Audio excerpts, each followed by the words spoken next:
శ్రీ దుర్ముఖి నామ సంవత్సరం, దక్షిణాయనం, మార్గశిర మాసం, హేమంత ఋతువు, కృష్ణపక్షం, మంగళవారం.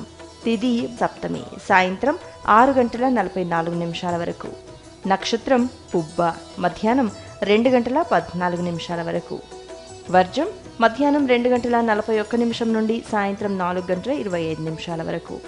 దుర్ముహూర్తం ఉదయం 8:56 నుండి 9:40 వరకు, తిరిగి మధ్యాహ్నం 2:03 నుండి 2:47 వరకు. రాహుకాలం మధ్యాహ్నం 3 నుండి సాయంత్రం 4:30 వరకు. శుభ సమయం ఉదయం 7:32 నుండి 9:13 వరకు.